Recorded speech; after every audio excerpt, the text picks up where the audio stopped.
estamos en Esto No es Político con mi amiga, querida, colega, Marisabel Carminiani, periodista. Qué gusto tenerte aquí, Isa. Al fin se nos hizo, teníamos esto planeado hace meses y finalmente tiene un espacio en su apretada agenda. Bienvenida. En mi apretada agenda no, por circunstancias de la vida, las clases virtuales, la situación del país, porque créeme que cuando me mencionaste la oportunidad, yo dije, tengo que estar ahí y sobre todo también aprovechar pues mi sol para felicitarte por este espacio, está realmente muy bonito y sabes que te admiro y te quiero muchísimo, así que me alegra que tengas esta oportunidad de tratar temas distintos, que te saquen un poco de tu cotidianidad, ¿sí? Y nos que hacen ya no hablar de cosas, además, que parecen que no son políticas, pero sí son. Pero por ahí, ¿no es cierto? Por ahí ya te conozco.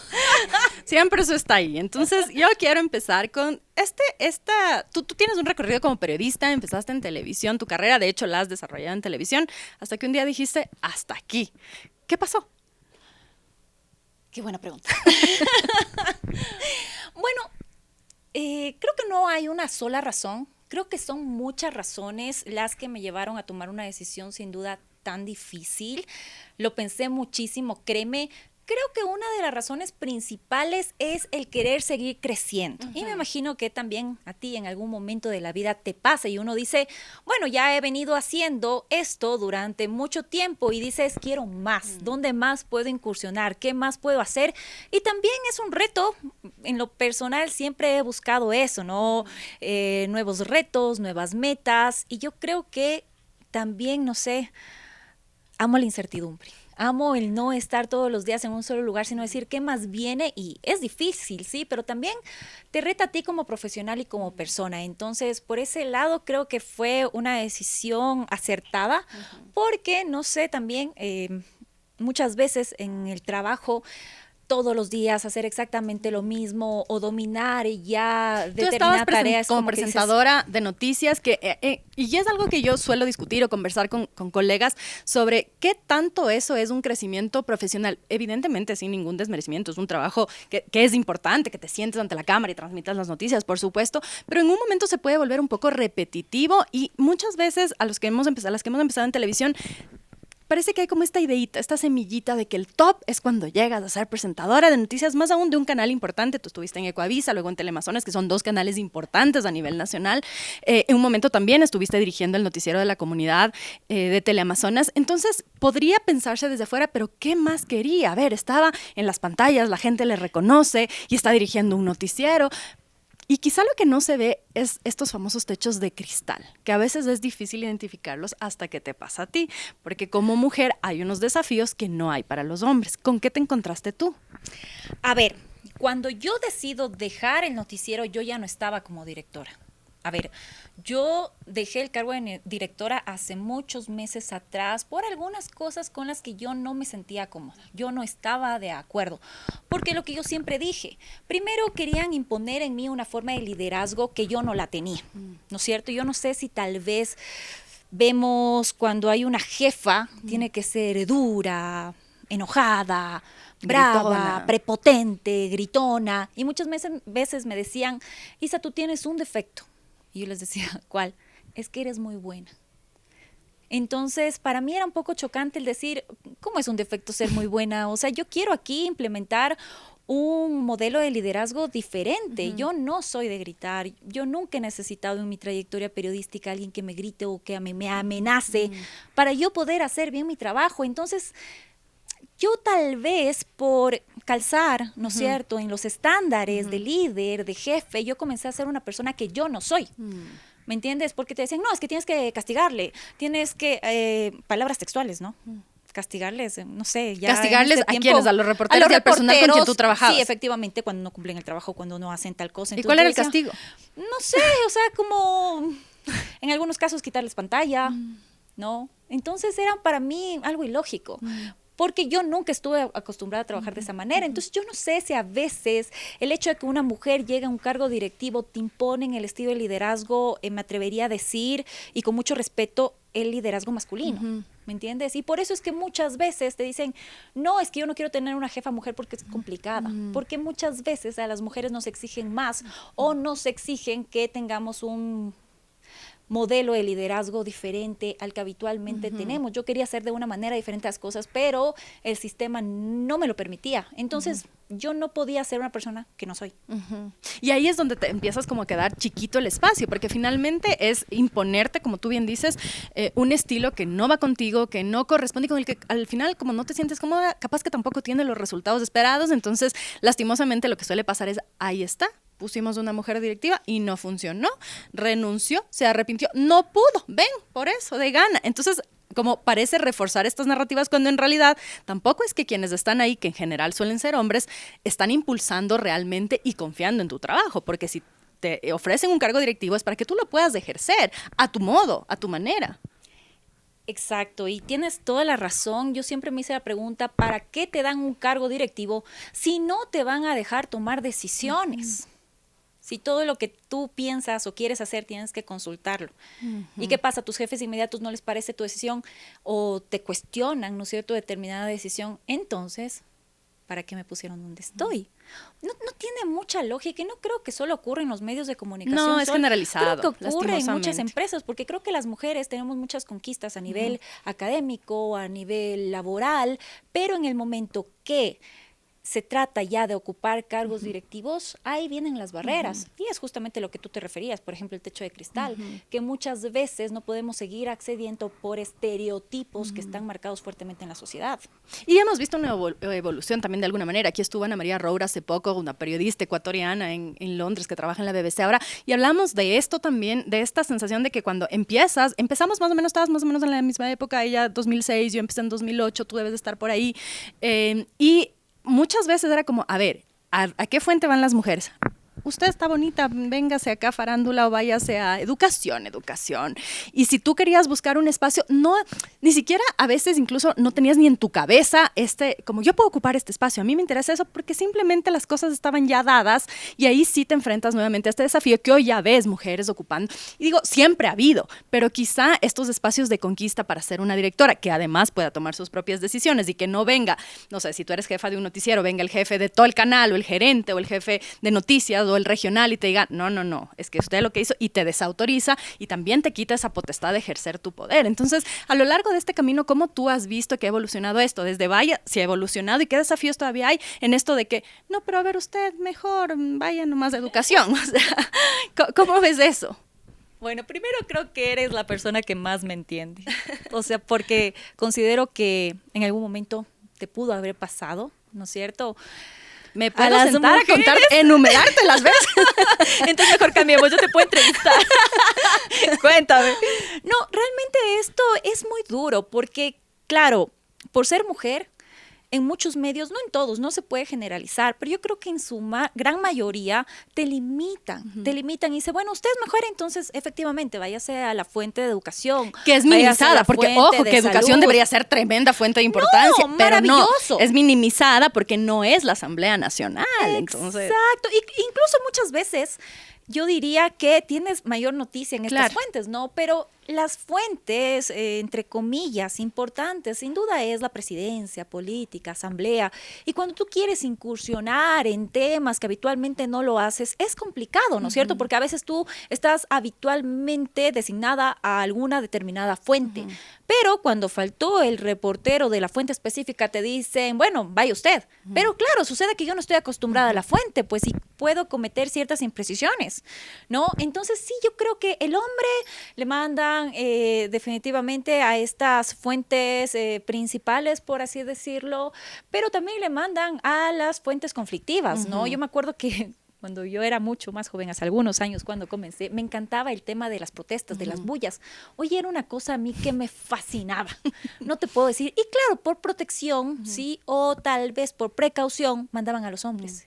Y yo era, por Dios, ¿por qué no me mandan a mí donde las papas queman? Yo quiero estar en una Pero también porque no hay manifestación, protocolos, porque digamos, es evidente que las mujeres tenemos unos riesgos adicionales que no tienen los hombres. Y hay casos como el de Ginette Bedoya en Colombia, que fue literalmente violentada sexualmente como periodista, y puede ocurrir, es un riesgo que las mujeres tenemos, que los hombres tienen una medida muchísimo menor. Pero para eso podría haber protocolos también, decir, así se va a hacer y tú puedes salir con estas protecciones, con estos protocolos, porque no es tanto un tema de que, o sea, está velado y un poco disfrazado a mi criterio de te protejo, pero en realidad también es una forma de no dar el espacio que tú puedes ir, porque normalmente además vamos con equipos de camarógrafos que son hombres, un asistente que son hombres, y que puedes armar un equipo de protección de alguna manera. Yo cubrí las manifestaciones de 2019 y 2022 y la mayoría en ese momento, yo estaba en GK, éramos mujeres. Sí, había un par de hombres, pero la mayoría éramos mujeres. Pero había protocolos, entonces sales con chaleco o te respondes a tal persona, es decir, algo que permita que puedas hacer esa cobertura minimizando tus riesgos. Sí, totalmente. Yo en el caso específico creo que cuando estuve en las protestas de 2019, que también me tocó cubrir, más bien a mí el hecho de que soy mujer, me te salvó permitió de entrar. Una agresión. Te quisieron dar con un látigo. ¿Cómo fue eso? A mí no Cuéntanos. me pegaron. Me dijeron, hubo un señor obviamente que me acompañó y me sacó de ahí.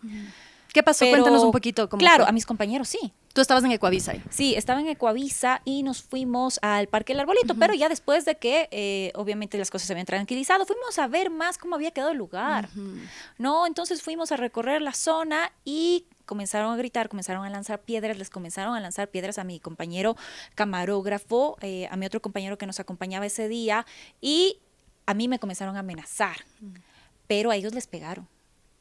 ¿Y qué te decían a ti? No, a mí me insultaban, me gritaban, me decían, lárgate de aquí, pero realmente yo creo que me salvé, sí, por el hecho de ser mujer en este caso específico, pero mis compañeros les trataron súper mal y se salvaron también, porque ya las cosas están un poco más tranquilas. Si hubiera sido en su momento, creo que no hubiéramos corrido con la misma suerte. Que además, lastimosamente, en 2019 hubo muchísimas agresiones a muchos periodistas. O sea, ahí fue cuando a Freddy Paredes le dieron este piedrazo que felizmente no terminó en una tragedia como pudo haber terminado un piedrazo en la cabeza. Y también hay esta discusión que se armó en ese momento y que yo decía un poco con la mirada autocrítica, evidentemente, o sea, hay que aclarar porque la gente a veces... Nadie tiene por qué agredir a un medio, sea el que fuere. Tú puedes ser crítico con la línea editorial, con el dueño del medio, con lo que tú quieras, pero un piedrazo no va a resolver y el periodista, listo, como me diste un piedrazo, a partir de ahora voy a cambiar. O sea, no es así. ¿Cómo crees tú que los medios, o qué crees tú que está fallando, si es que nos ponemos un poco autocríticos en los medios de comunicación, para que haya también este desprestigio, que yo creo que en gran medida también viene por una narrativa de odio, de prensa corrupta, o sea, desde el poder, 10 años alimentando un odio hacia los medios, tiene consecuencias. Pero si nos pensamos nosotros como medios, ¿qué crees que nos ha faltado? ¿Qué crees que nos falta para poder reivindicar de alguna manera el trabajo periodístico que es tan necesario en una democracia? Bueno, primero resaltar que los periodistas realmente, como cualquier trabajador, hacemos nuestro trabajo.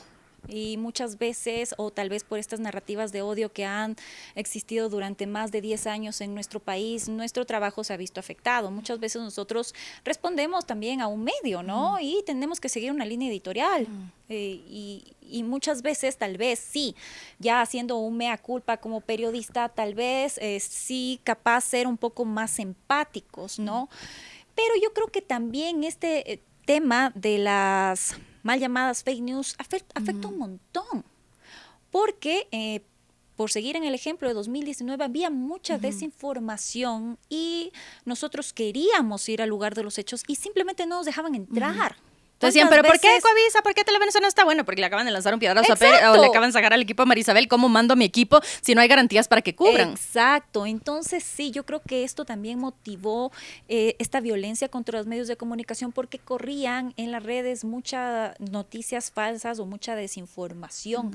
Entonces, esto yo también creo que es algo muy grave de lo que no se habla, ¿no? Que no se lo ve, no se ve la magnitud y muchas veces la gente sigue determinadas fuentes que van de acuerdo y a sus creencias y se crean estas burbujas informativas. Alimentar ¿No lo que tu propio prejuicio y buscar Exacto. qué alimenta tu propio prejuicio. Entonces, esto yo creo que es súper peligroso, verás, porque no nos atrevemos a ver más allá y al otro lado, sino nos quedamos con lo que vemos en las redes sociales y no nos damos cuenta que al otro lado también hay una verdad y también hay una realidad. Entonces yo creo que esto para el periodismo es muy peligroso.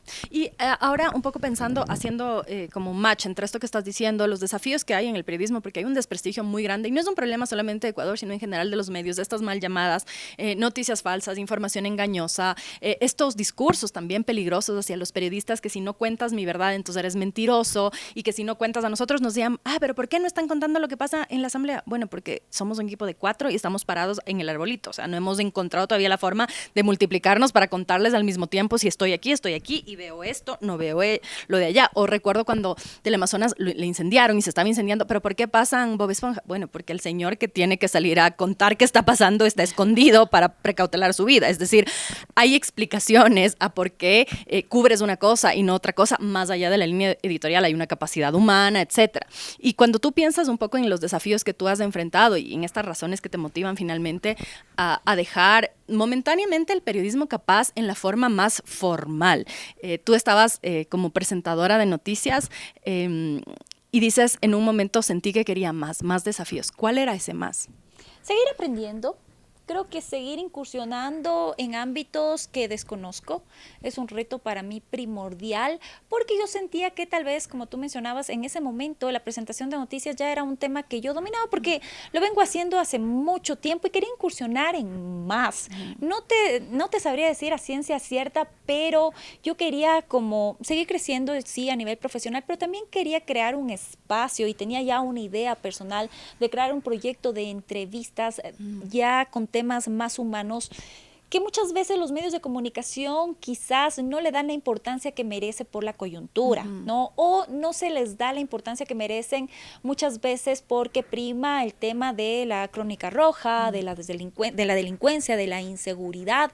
Y sabemos que nuestro país está atravesando por una situación muy complicada de violencia, de inseguridad, de narcotráfico. Sin embargo, sí creo que hay cosas muy buenas que ocurren en el país y que muchas veces los medios de comunicación no le dan la apertura o más bien la importancia que merece. Entonces yo sí creo que tal vez llegué a un punto de intoxicarme, si se puede decir el término, con malas noticias, con noticias todos los días de desgracias, sicariatos, asesinatos, femicidios. Y yo decía, estoy cansada de contar todos los días lo mismo. Me dolía emocionalmente, estaba muy afectada. Entonces yo creo que llegó un punto de decir, hasta aquí.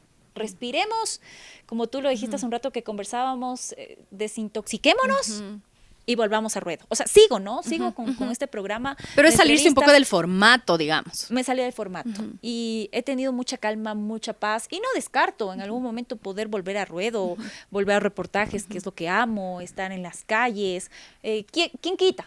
Pero por el momento estoy haciendo estas historias que creo que son importantes también de contar, porque en las entrevistas habitualmente siempre vemos, y tú me darás la razón más que nadie, Sol, vemos en las entrevistas a políticos, a expertos, a especialistas, a doctores, pero nunca vemos casi desde el lado humano, y por eso también quiero felicitar este espacio, porque permite justamente ir más allá de lo que habitualmente vemos en los noticieros. Y justo para mí la idea es como plantear estas conversaciones que parecen que son, la gente dice, uy, yo odio la política, cuando en realidad todo el mundo es político y todo el mundo ejerce desde una visión, puede que no sepas cuál es tu ideología o puede que no la tengas muy claro, pero tú ejerces desde la maternidad hasta el trabajo, hasta tu forma, los temas que abordas como periodista o como cualquier otra profesional tienen un bagaje político y una mirada política. Para ti, ahora que miras un poco en retrospectiva estos años de carrera, ¿cuál ha sido el momento más difícil? En tema de coberturas, que tú sientas que hayas enfrentado un desafío grande, sea en cobertura, sea, como tú decías, al ser directiva de un espacio y sentir como, pero puchica, déjenme ejercer lo que vine a hacer. ¿Cuál ha sido el momento como más difícil, más desafiante para ti? A ver, en temas de coberturas, yo recuerdo un momento muy doloroso que realmente como periodistas creo que nos afectó obviamente a todos, que fue la muerte de nuestros 3 colegas de Diario El Comercio. Yo ese día salí a dar las noticias, salí al aire realmente destrozada. El día que se anunció que habían sido asesinados. O sea, destrozada. Yo, ese momento del anuncio fue la rueda de prensa y no estaba al aire, pero al otro día, cuando ya sabíamos las circunstancias, realmente fue muy doloroso. O sea, para mí, contar lo que había sucedido fue algo muy fuerte. Incluso recuerdo haber llorado al aire. Ese momento no se me borra de la cabeza. O sea, fue demasiado doloroso. Se sentía muy cercano, además. Sí, no podía creer, parecía salido de una película. O sea, era realmente algo que me dolía a mí, nos dolió al país y no podía creer que esté pasando en nuestro país, o sea, en Ecuador. Era como, no puede ser. Entonces sí, yo siempre guardé la esperanza de que sean rescatados con vida y claro, nosotros como periodistas primerito nos llegaron las fotos, yo las abrí y fue muy doloroso el enterarnos de primera mano lo que había pasado. Entonces ese momento creo que marcó mi vida a nivel periodístico, a nivel profesional, sí. A ver, como directora del noticiero, yo dejé mis labores también como reportera y como presentadora de noticias en Ecuavisa porque lo mismo, o sea, yo quería seguir creciendo, Saliste de Ecuavisa, sí. Para poner un poco en contexto, Isa sale de Ecuavisa, en donde era presentadora y era reportera también, sí, para ser directora del noticiero de la comunidad en Teleamazonas y presentar también el noticiero. Sí, y sabes que me encantó dirigir, claro, hubo, como en todo lado, creo que cosas negativas, cosas positivas en el sentido que crecí un montón. Profesionalmente aprendí muchísimo. El tener un equipo a mi cargo fue maravilloso y también muchas veces con mi equipo cuando llegó el momento de despedirnos y las cosas que te dicen, sabes que Isa, gracias a ti estoy acá o gracias a ti aprendí esto. Eso es súper gratificante y creo que si me hubiera tocado o pudiera volver a decidir si vivir esa experiencia, creo que sin duda lo haría. Porque además te conviertes en un referente, porque yo con Ana María hablábamos, Ana María Roure, decíamos como, por ejemplo, en mi caso, no sé cómo es el tuyo, ya me contarás, yo nunca supe que quería ser periodista, o sea, como que la vida me llevó, me puse y dije, ay va, era esto, pero yo no sabía. Hay gente que dice, yo desde que, Ana María dijo, desde que era chiquita yo ya sabía que quería, yo no. Y también esta falta de referentes quizá de ver, o sea, para mí la periodista era la persona que lee las noticias. O sea, yo no tenía una cercanía con la reportería. O sea, no existía en mi cabeza qué es una reportera. Y quizá también porque ha habido pocos referentes femeninos. Y a mí me pasa lo que tú dices ahorita, que mucha gente me dice, yo quiero hacer periodismo político porque te he visto, es hermoso, increíble. Y me parece que es súper chévere que nosotras podamos ir abriendo un camino que ha sido abierto por otras mujeres antes que nosotros, por supuesto, y que te puedas convertir en un referente y decir, pero ella ya fue directora de un medio. Entonces, sí se puede. Sí hay mujeres directoras de medios. ¿Cómo ves eso tú? Esta posibilidad de abrir y convertirte en algún momento, suena hasta loco, porque a mí todavía me pasa como que digo, no puedo creer, o sea, se me acercan chicas, la otra vez en la UDLA se me acercaron unas chicas, yo quiero ser periodista como tú, eres la mejor, y yo era como con mi lagrimita aquí, como que qué hermoso sentir que, porque a veces el periodismo, no sé si a ti te pasa, a mí me pasa que es como dices, ya denuncié esto, ya saqué esto, ya abrieron un proceso, luego el proceso quedó estancado y es como que sientes que, lo que tú decías un rato, cuentas muchas cosas malas, pero hay impacto un poquito y después no pasa nada y como que seguimos en lo mismo, entonces puede volverse como súper frustrante. Entonces cuando estas chicas se me acercaron en varias ocasiones, yo digo, bueno, pero si es que estás generando impacto en estas chicas jóvenes que dicen, me estás inspirando, entonces hay un impacto. ¿Cómo ves tú eso? Bueno, sabes que a mí más bien siempre me motivó el tema de la reportería. Yo decidí hacer periodismo cuando fue el atentado a las Torres Gemelas. Porque claro, yo estaba todavía en el colegio y vi todo este movimiento de corresponsales de todo el mundo que llegaron para cubrir este acontecimiento y yo veía todo el movimiento que había y yo decía, yo quiero estar ahí, quiero contar la historia desde la primera fila y a mí siempre me inspiró, o sea, yo desde que pasó lo del atentado dije, yo quiero estar ahí, pero claro, eran otros tiempos donde los periodistas viajaban por todo el mundo porque no había la tecnología, ahora tú sabes que es muy difícil tal vez que a uno como reportero le manden a cubrir determinado tema, a menos que sea ya un medio grande y que tal vez la cobertura sea lo suficientemente fuerte como para tener que trasladar. Importante o fuerte para tener que trasladar un equipo, ¿no? Por lo menos aquí en nuestro país ya no se da mucho. Pero yo soñaba con eso, soñaba con que pase algo y me manden a mí, ser corresponsal, eso es lo que me movía. Más bien yo de presentadora nunca me imaginé, fueron circunstancias, situaciones de la vida que me pusieron ahí y que también ha sido una maravillosa experiencia porque de todo aprendes, ¿no? De todo aprendes y realmente yo creo que todo lo que he hecho a nivel profesional me ha llenado, he crecido, he aprendido, pero claro, la reportería es otra cosa, ¿no? Es la mejor parte. Es la mejor parte, sin duda. Y Y también a mí lo que me motivaba al momento de aceptar un cargo directivo era poder elegir los temas, ¿no? Poder elegir lo que vamos a hacer. Pero eso no pasó al final. Sí, ¿O o sea, sí? en parte sí. En parte tú sabes que también muchas veces uno quiere hacer cosas diferentes, pero también el medio tiene una línea editorial. Y hay resistencia al cambio también en los medios. Mucha resistencia al cambio. Creo que tal vez esto a la televisión nos pasa o nos va a pasar factura, porque tal vez los medios tradicionales no terminamos de comprender a las audiencias, la forma en la que piensan, la forma en la que ahora se informan y también qué quieren ver. Yo sostengo que después de la pandemia las audiencias estamos ya cansados, y me incluyo, tal vez de tantas malas noticias. Queremos ver y sobre otras todo cosas. una narrativa. Ahora ustedes van a ver próximamente un capítulo con José Luis Cañizares, y yo te comentaba sobre él, gracias al José, su cuenta, que habla, es un chico joven que está con nosotros, con Fabricio Vela y conmigo en Los Irreverentes, es un periodista, y él habla de política dura y de cosas súper delicadas con una narrativa completamente diferente. O sea, tú ves los videos del José y te ríes, y a la vez dices, Dios mío, es durísimo, pero te ríes. Y eso creo yo que también es necesario. O sea, por ejemplo, en esta nueva narrativa, no es que a los jóvenes no les interesa la política, es que la narran de una forma distinta. Y que esta relación con del presentador que se sienta con el traje, además, hombre o una mujer muy acartonado, porque los noticieros se convierten, no sé si tú tienes esa, que casi no puedes salirte del guión, porque entonces desde el apuntador te dicen, no, sonríe, mira, al frente, no sé qué.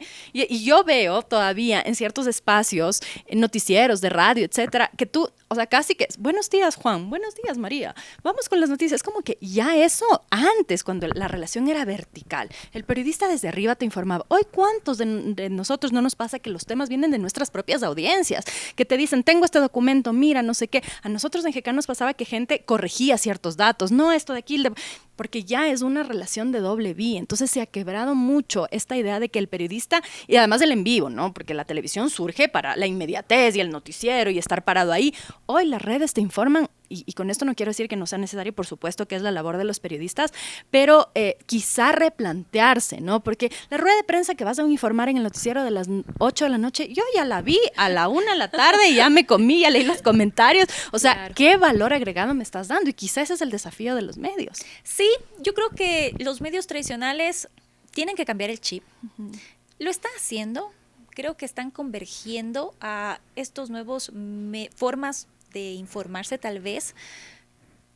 Creo que es un proceso en el que nos hemos demorado muchísimo también en poder converger. A ver, yo realmente en este espacio que tengo me ha tocado reaprender.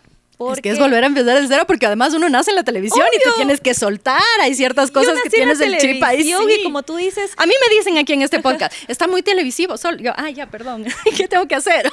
Imagínate, es que. Y yo ya llevo algunos años. Yo regresé a la televisión ahora, en enero del año pasado. Va a cumplir un año que regresé a la televisión. Yo no estaba en televisión desde 2014. Es decir, casi 10 años sin estar en televisión. Y aún así, se te quedan las cosas de que te prenden la cámara y te pones así, no sé qué. Cuando en realidad puede ser. Lo que pasa es que también todo es más libreteado, ¿no es cierto? Entonces tienes que regirte, el tiempo también es valioso, como siempre se dice en televisión, todo es súper medido y tienes que ser rápido. Ahora las redes te dan la amplitud de no tener las cosas tan libreteadas, pero por ejemplo algo súper fuerte que yo veía que también cuando, y esto sí me voy a permitir decir, cuando tú eres mujer muchas veces no te dejan opinar, porque yo no veía compañeros hombres que por ejemplo alguien le diga al oído, ya, corta.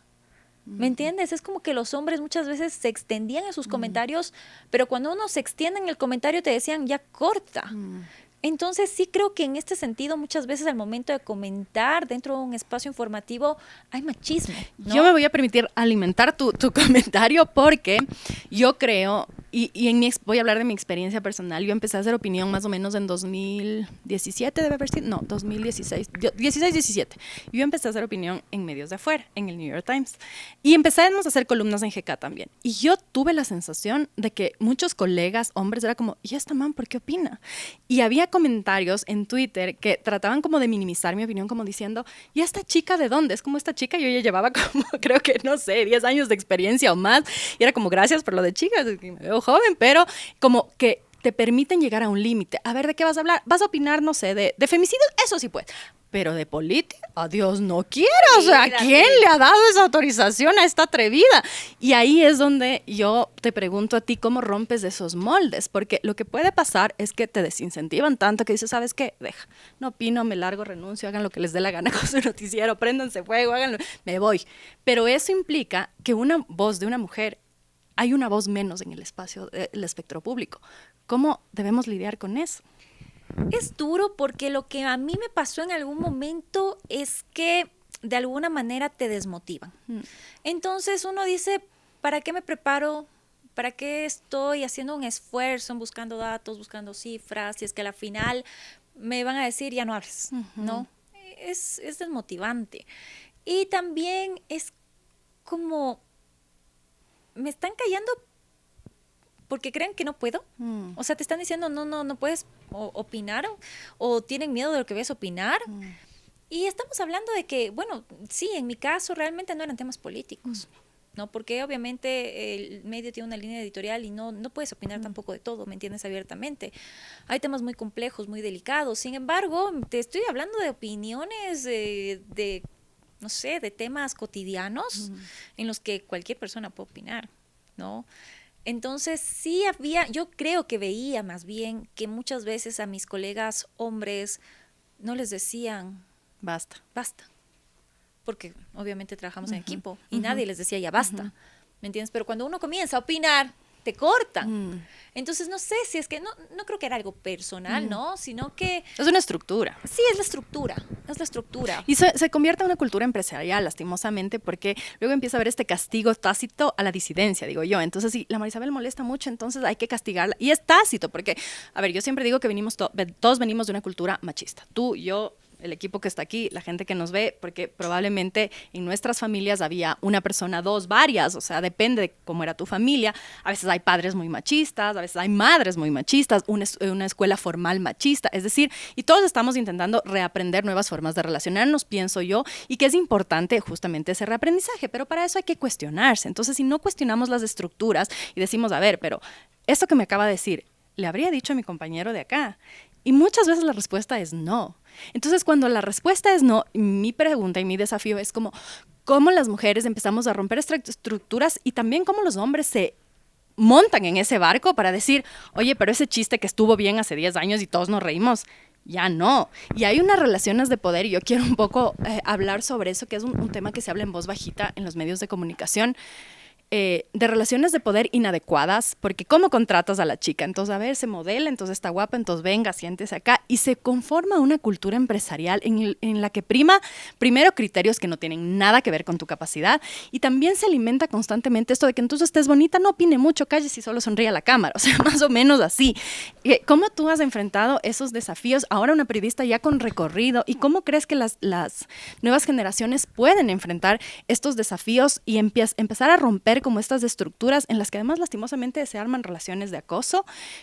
No sé si es tu caso, con muchas otras periodistas que hemos hablado, creo que la mayoría hemos vivido por lo menos un episodio en los medios de comunicación y en cualquier otro sitio. Pregúntales a las abogadas, pregúntales a las médicas, y se naturaliza tanto esto que yo, y voy a contar aquí algo que he contado alguna otra vez, cuando empecé estaba yo jovencita sentada en el noticiero, me estaba maquillando era reportera de un canal de televisión, y un presentador muy famoso, yo estaba con una falda parecida a la que estoy puesta ahorita, los que solo me están escuchando, me puso la mano en la pierna y me dijo, mijita, pero con esas piernas usted no necesita nada más. Yo tenía 23 años.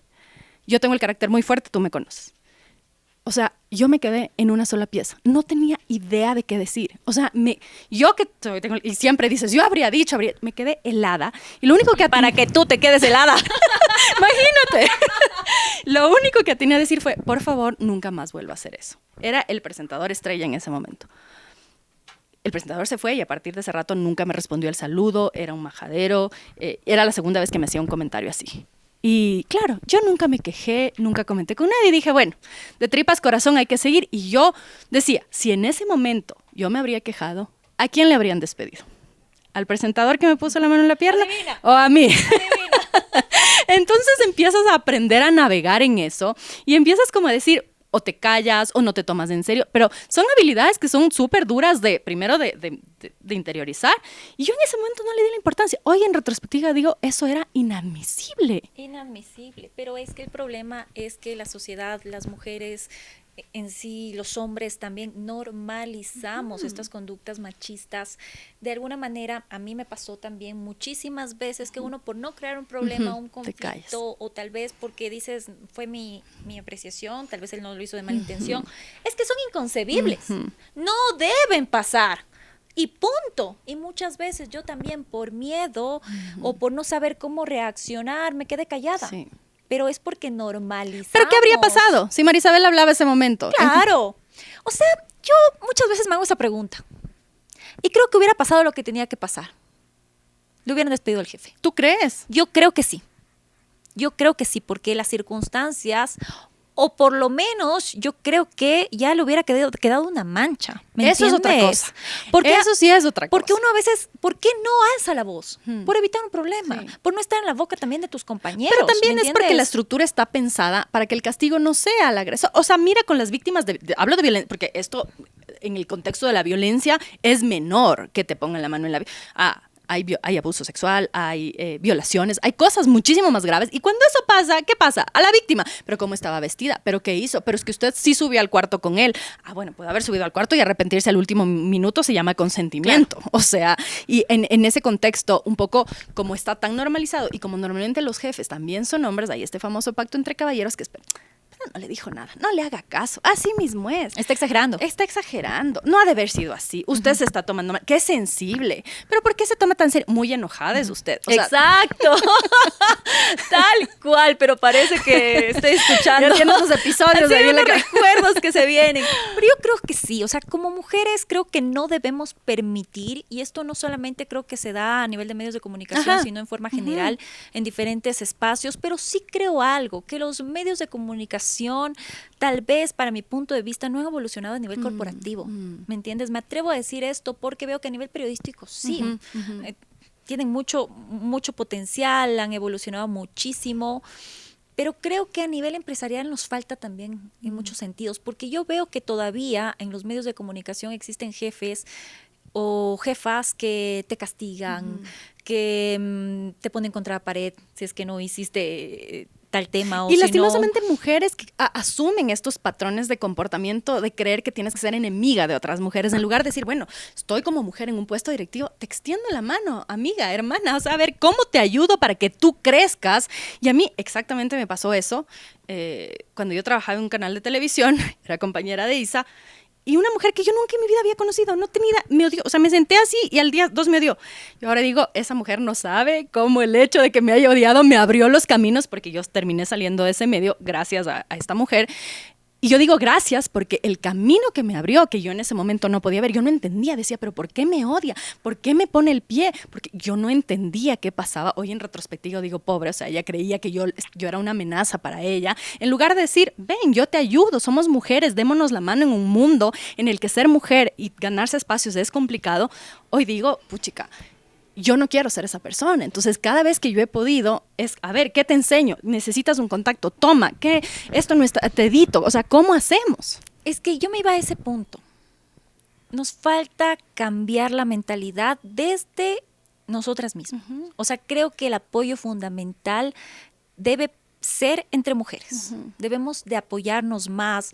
Suele darse que muchas veces cuando uno llega a un cargo determinado, las mujeres somos las primeras en decirnos por qué llegaría ahí. ¿Con quién se habrá acostado? ¿Con quién estará? Ahí niño el ojo. ¿No es cierto? Entonces yo cuando escuchaba este tipo de comentarios, yo sí me enojaba un montón. Y yo les decía que, o sea, realmente tú le serviste colchón, a ti te consta, tú le viste, o sea, no hablemos, ¿me entiendes? Mal esa de ligereza, otras mujeres, con esa ligereza, o sea. Y que es enseguida meterse además en la vida privada y sexual de la otra, ¿no? Porque... O sea, terrible. Entonces yo cuando en verdad escuchaba estos espacios, yo realmente me hacía a un lado, porque no creo que sea el camino, ¿me entiendes?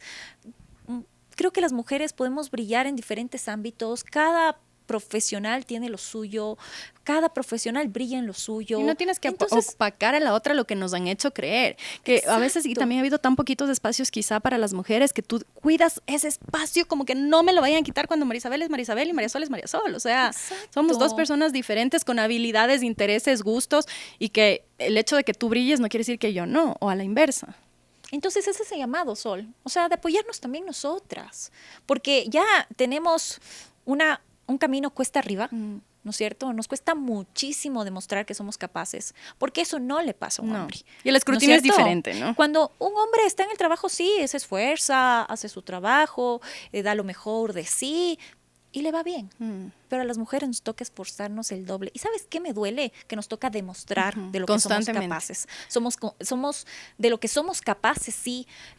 Nos cuesta el doble demostrar, porque incluso muchas veces por todo lo que pasa, por el machismo, por la historia, de lo que nos ha costado históricamente, surgir a las mujeres, muchas veces incluso nos hace falta confianza en nosotros mismos, ¿no es cierto? Entonces, ¿uno qué hace? Se sobrecarga de trabajo. Voy a demostrar más. ¿Me entiendes? Se sobrecarga y nunca es suficiente. Y ojo, porque hay además un tema adicional. Tú eres madre, igual que yo. Las dos tú tienes una hija, yo tengo un hijo de la misma edad. ¿Cómo le explicas a tu hija este mundo complejo? Porque si tu hija, los niños hoy además que están bombardeados de información, ahora en el contexto del país difícil, que se han suspendido sus clases, cuando tú ves, yo tenía terror honestamente cuando estaba embarazada de tener una hija, porque decía, este mundo tan hostil contra las mujeres, ¿con qué valentía crías una hija para enfrentar este mundo? Y ahora yo digo un hijo para que sea parte de esa lucha de apoyo hacia las mujeres, y que en lugar de verlas como un ser inferior, una persona que te va a quitar el espacio, sea un aliado de este crecimiento para los seres humanos. ¿Cómo tú, como madre de una hija, enfrentas el mundo con tu hija? ¿Cómo le explicas las cosas? ¿Cómo le muestras? ¿Cómo te conviertes en ejemplo? ¿Qué haces? Yo creo que tengo mucha esperanza en ese sentido, porque las mujeres nos cuesta, pero seguimos conquistando cimas impresionantes. Me encanta el optimismo de la Isa. Me encanta. Es tan optimista que me encanta. O sea, yo quiero ese optimismo. Lo que pasa es que yo digo que sí, nos cuesta más, pero lo logramos. Sí. Hay resultados evidentes duro, igual. Pero tenemos que ir cambiando de mentalidad. Que dos mujeres estén sentadas en un programa así hace 10, 15 años. Olvídate, eso no pasaba nunca. Hablando y cuestionando las estructuras. Me encanta este espacio. Y claro, yo a mi hija ya le voy a enseñar, o le estoy enseñando lo que yo ya pasé, lo que yo ya viví. Espero que cuando ella crezca sean otros tiempos, o sea, sí tengo mucha fe en eso, que haya ya no tengamos que hablar de igualdad ni de equidad de género, ¿me entiendes? Que estos retos sean muy diferentes para mi hija, pero claro, yo como ya lo viví, ya lo pasé, no permitiría ahora muchísimas cosas que antes sí las permití, porque ya lo decíamos, muchas de ellas están normalizadas. Entonces creo que es ese reto también como mamá. Es duro, pero yo creo que con trabajo, con esfuerzo, con determinación, se logran cosas importantes, pero yo creo que para eso estoy trabajando, por un mejor lugar para mi hija, ¿me entiendes? Por eso creo que voy alcanzando metas para mí muy grandes a nivel personal, a nivel profesional, y por eso me han rumbado este camino nuevo, para también dejarle cosas nuevas que mi hija pueda aprender. Eso creo que es lo que me motiva. ¿Qué crees que es lo que más admira tu hija de ti? Ella, Luciana tiene 8 años. Creo que ella ha sacado tal vez esta parte de mí muy optimista, si se puede decir, es como muy alegre todo el tiempo, es una niña feliz. Y yo creo que lo que en algún momento ella, espero que admire de mí, es esa fuerza para no derrumbarse. Hay días difíciles como en todo, pero yo todos los días me levanto y digo, no, hoy va a ser un buen día, hoy hay cosas por las que luchar. Entonces intento no desmoronarme, intento no dejarme, porque la mente es muy poderosa. Entonces, si yo me quedo en la casa, no es que este día, es que esto me fue mal, es que no, es que esta decisión y por qué, ni sé qué, me hundo. Entonces, yo todos los días, mi hija, y cuando dice, no, es que porque ya sabes, los niños salen con cualquier cosa que escuchan a veces y dicen, no, es que este día fue horrible, es que me pasó esto. Y digo, Luciana, no te quejes, de las cosas malas? ¿Por qué no aprecias lo bueno, lo positivo que te fue hoy? Mira, todos tus amigos te vinieron a ver, o pasamos lindo, salimos hoy en familia. ¿Por qué te quejas de lo malo? Entonces espero que algún día, ya cuando ella sea grande, pueda entender de una mejor manera cómo funciona el mundo. Diga, mi mamá nunca se quedó en una cama llorando, sino que todos los días veía la forma de salir adelante y seguir. ¿Qué te hace llorar? ¡Todo! Eres llorona. No puedo más. Y ahora que topas ese tema, también es algo que nos pasa factura a las mujeres, ¿no? La maternidad. No, O el llanto. La sensibilidad. O sea, de por sí somos más sensibles y creo que muchas veces eso en un cargo, al menos directivo, es mal visto. Cuando no debería ser así. ¿Por qué lo emocional tiene que ser malo? ¿Me entiendes? ¿Por qué ser Además, emocional? porque nosotras nos han autorizado a llorar. Porque capaz los varones tienen ganas de llorar, pero nunca les enseñaron. Y conozco algunos que sí. Pero, claro, o sea, yo digo, no hay nada de malo ser emocional. O sea, ¿por qué uno tiene que Claro, porque estás llorando débil. Entonces no puedes. Exacto, o sea, creo que eso también ha sido como un tanto, de alguna manera, visto como algo negativo. Cuando está demostrado, y muy demostrado, por ejemplo, que las empresas que aumentan el número de mujeres tienen mayor productividad, ¿me entiendes? O sea, es por algo, es porque las mujeres sabemos liderar, sabemos a dónde vamos. Y porque nos ha tocado gestionar muchas cosas al mismo tiempo, ¿no? Ser madre y trabajar al mismo tiempo fuera de casa es brutal. Es brutal, pero ¿sabes qué? Las madres somos más efectivas y las empresas se siguen resistiendo a contratar a madres cuando está demostrado que somos más efectivas. Y me pasó a mí. Cuando yo era reportera y no tenía hijos, yo me pasaba ahí, no sé, conversando, ya me cogía la tarde, recién ponía a escribir la nota, ¿me entiendes? Porque ya maneja uno los tiempos. Pero cuando fui mamá, oye, yo ya tenía todo listo, buscaba el material, sabía ya lo que iba a escribir, llamaba al canal para adelantarme porque sabía que tengo que ir a ver a mi hija. Entonces mi trabajo fue mejor y más eficiente. Entonces yo todavía no comprendo la resistencia de las empresas a contratar madres. Con la pregunta, ¿y usted ya va a tener hijos? Ajá, la pregunta de cajón. Pero se piensa casar, va a tener hijos, ¿y en cuánto va a ser mamá? Ah, ¿pero cuántos? 1, 2, 3, y ya comienzan a sudar. Cuando debería ser al contrario, las mujeres somos más eficientes, o sea, las madres somos más eficientes al momento de trabajar. Estoy molesta, estoy indignada. Tú estabas hablando de esta sensibilidad y que eres un poco llorona. ¿Qué es lo que más te conmueve? Yo lloro. O sea, no te puedo decir con lo que lloro. O sea, lloro hasta con una propaganda que sale en uno de los cines. O sea, cuando entras al cine sale una propaganda. Ya, con eso lloro. Lloro con los Simpsons, lloro con, o sea, propaganda. O sea, ver películas es llorar para ti. No, yo lloro. Siempre he sido llorona, pero obviamente después de ser mamá uno se vuelve más sensible, ¿no? Me darás la razón. Pero lloro, no sé, tengo problemas. ¿Y a qué le tienes miedo? ¿A qué le tengo miedo? Bueno, tengo muchos miedos propios, incluso a nivel profesional, pero creo que mi principal miedo es con mi hija. Es que bueno, cuando uno es mamá te cambia la vida para siempre, pero es tu fuerza mayor y tu vulnerabilidad mayor. Por ella todos los días me levanto, por ella lucho, por ella hago todo, pero claro, temes, ¿no? Temes que en algún momento algo le pueda pasar, te pueda faltar, se enferme. Ella es mi debilidad. O sea, cada vez que antes era, a lo menos cuando di a luz, era todo el tiempo muy, muy negativa, no, de que algo le va a pasar, no quiero que salga, muy sobreprotectora. Pero creo que también es propio de ser madre primeriza, ¿no? Pero bueno, ya uno va también avanzando, aprendiendo a ser mamá y ahora realmente todos los días trato de ser más bien súper positiva, decir, no, ella va a estar bien, no le va a pasar nada. Entonces trato como tener estos pensamientos positivos fuertes para no dejarme ganar por el miedo, porque es poderoso, ¿no? Y cuando tú regresas en retrospectiva y le ves a la Marisabel niña, ¿qué te acuerdas de Marisabel? ¿Cómo eras? Maravillosos recuerdos. Tuve una infancia muy, muy feliz. Crecí, eran otros tiempos también. Uno salía al parque y tu mamá solamente te veía por la ventana, estabas con los amigos en el barrio y ya cuando te llamaban era ya en la noche para la cena. Pero realmente fui muy feliz. Crecí en un matrimonio lleno de amor. Bueno, posteriormente mis papás se divorciaron, pero realmente cuando fui pequeña tengo una infancia maravillosa, maravillosa. Tal vez. ¿Cuál es tu recuerdo como más feliz de ese momento? Más feliz. ¿Tienes como un momento así que dices, esto me encantaba? O un día, a veces uno se acuerda de un momento como muy específico de esa infancia que te regresa como yo crecí en Bélgica, entonces, por ejemplo, si a mí me preguntas, yo trato de pensar, y éramos mis 3 hermanas, mis papás, mi papá estaba estudiando su maestría y nos fuimos todos a Bélgica. Entonces, cuando yo me acuerdo de mi infancia feliz, es eso. Nosotros en Bélgica corríamos en el patio, salíamos, jugábamos con la nieve, íbamos a la escuela en bicicleta, es decir, como esa cotidianidad de la libertad y de sentir que vivíamos en un espacio seguro. Regresamos a Ecuador y nunca más nos dejaron salir por fuera de la puerta, pero cuando vivíamos en Bélgica era esto, o sea, el parque, los amigos, había mucha mezcla cultural. Yo tenía amigos de Zaire, de Ruanda, de Francia, de España, o sea, de Chile, había como muchísima mezcla. Entonces, cuando yo pienso en mi infancia, la parte feliz, para mí, la más feliz es esa.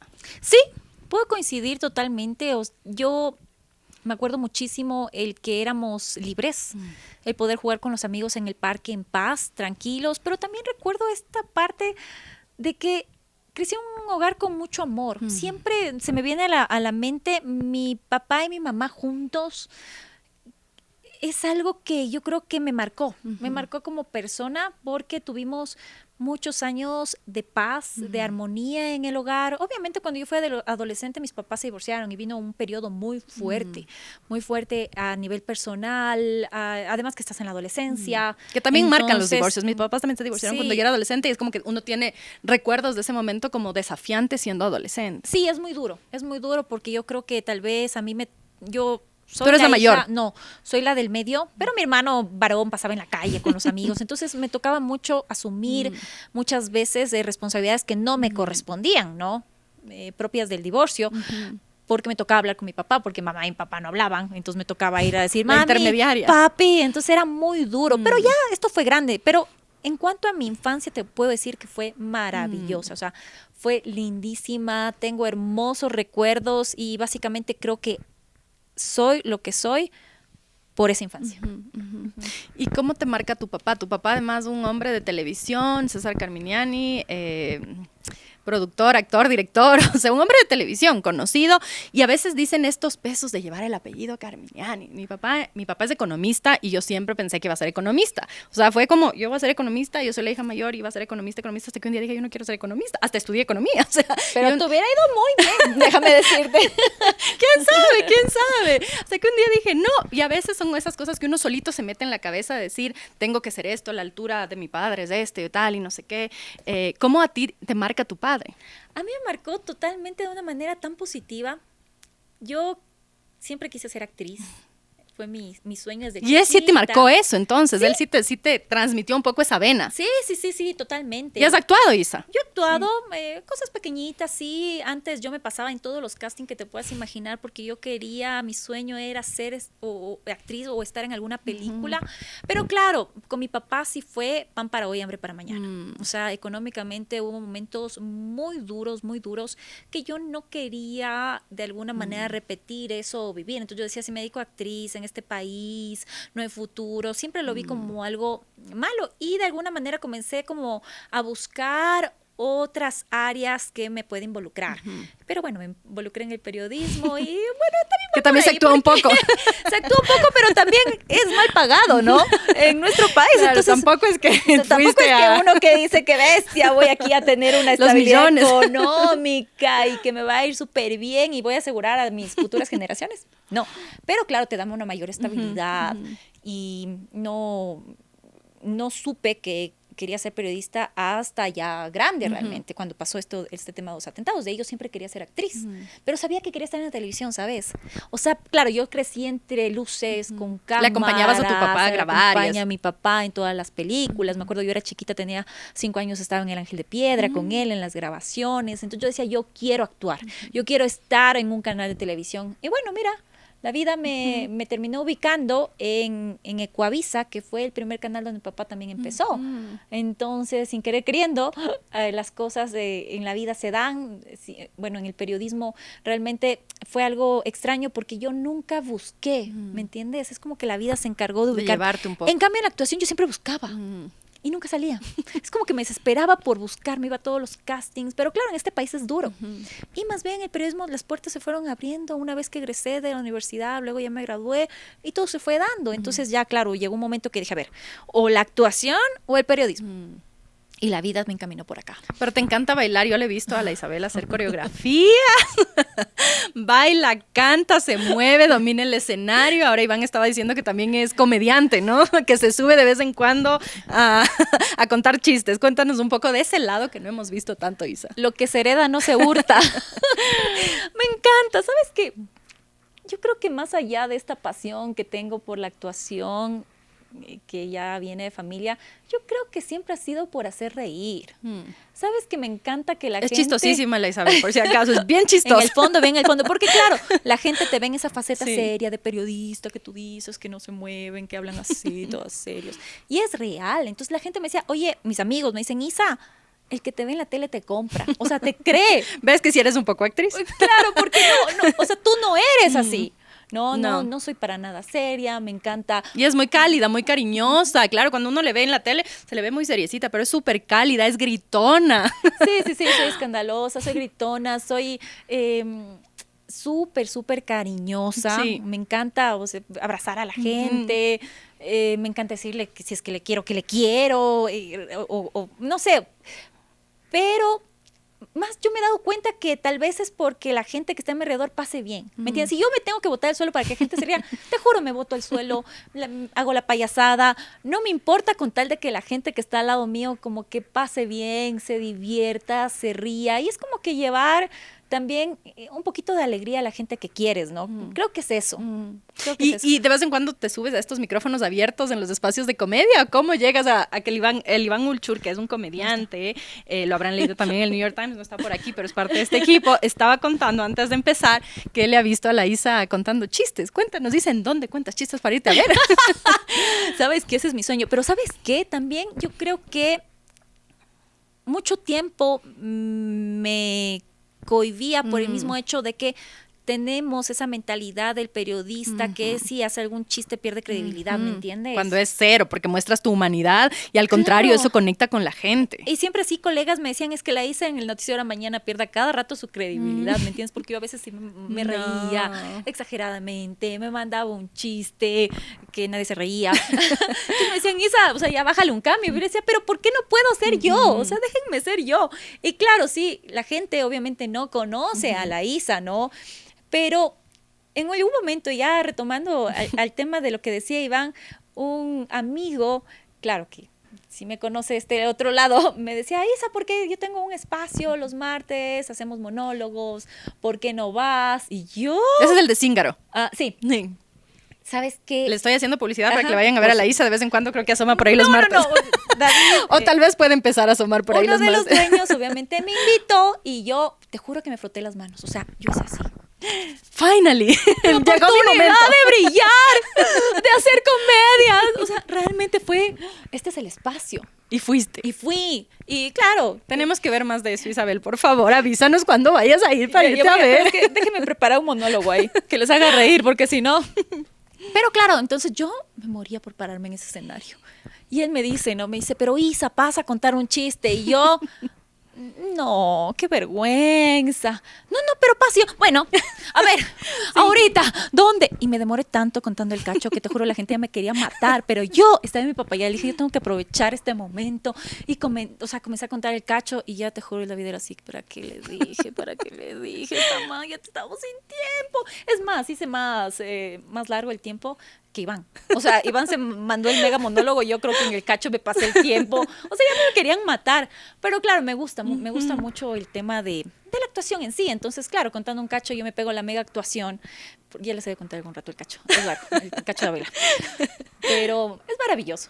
Maravilloso, te saca de la realidad. Yo creo que actuar es una de las profesiones más mágicas de la vida, porque te permite desconectarte, lo que no pasa en el periodismo. Claro, y no haces hoy algo de eso. Es decir, Ahora no. Ahora hay clases de teatro, hay un montón de cosas que la gente a veces dice, bueno, vamos a explorar esta otra faceta. No las has vuelto a explorar. No, realmente me enrumbé en el periodismo y dediqué todas mis fuerzas a eso.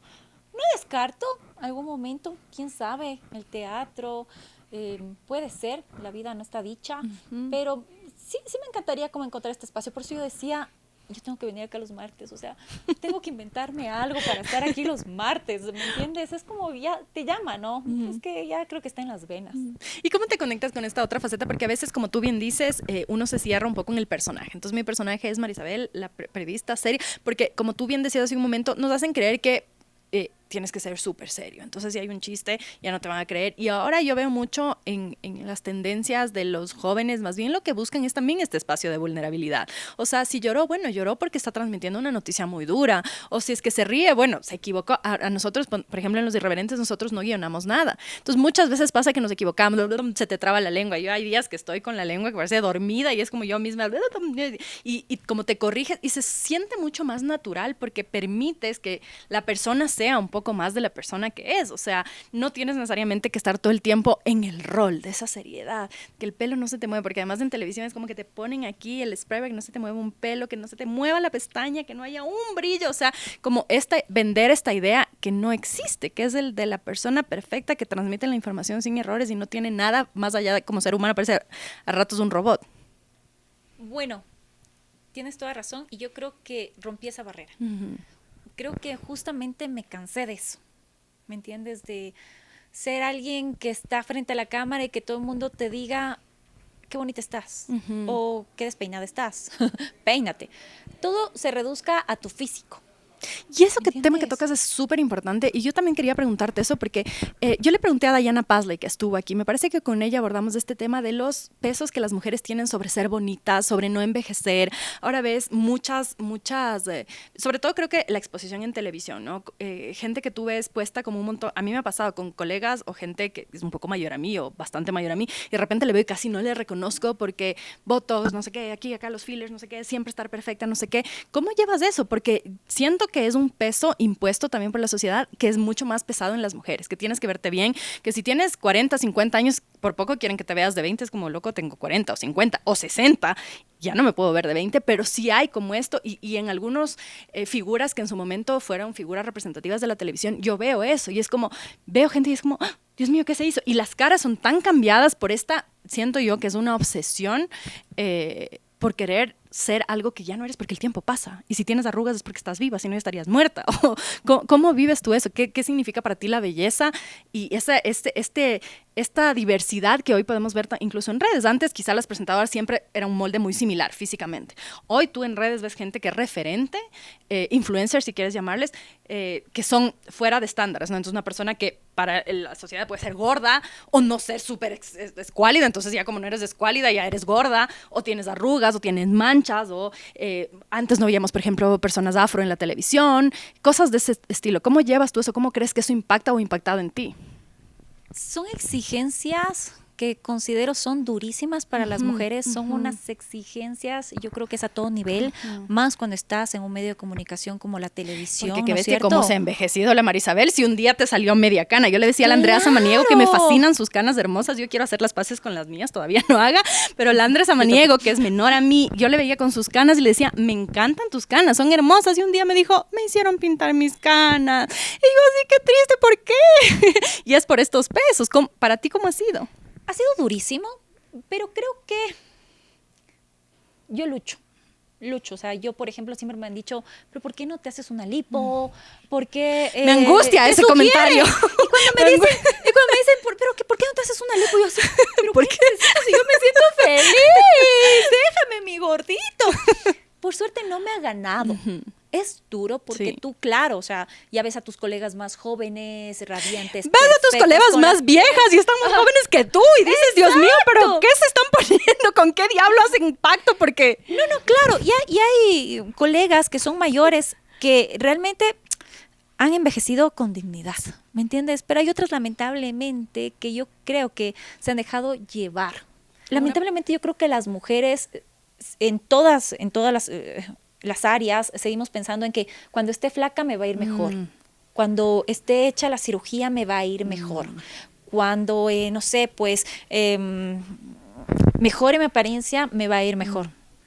No hay cosa más falsa, ¿me entiendes? Pero lamentablemente históricamente a la mujer se nos ha visto como un objeto sexual, caemos en la cosificación, ¿me entiendes? Y esto hace que también este peso caiga muy fuerte sobre todas, a todo nivel, ¿me entiendes? Y más aún en las redes sociales. Y por eso también uno se puede convertir, digamos, en un ejemplo, porque no tienes que tener el cuerpo que todo el mundo... Además, yo siempre digo, o sea, cuando tú te conviertes en mamá, tu cuerpo cambia. Y también hay que hacer las paces con eso, creo yo, o sea, es mi visión personal, hacer las paces y decir, no tengo 25, tuve un hijo, o 2, o 3, o 5, y pues así es la vida, ¿no?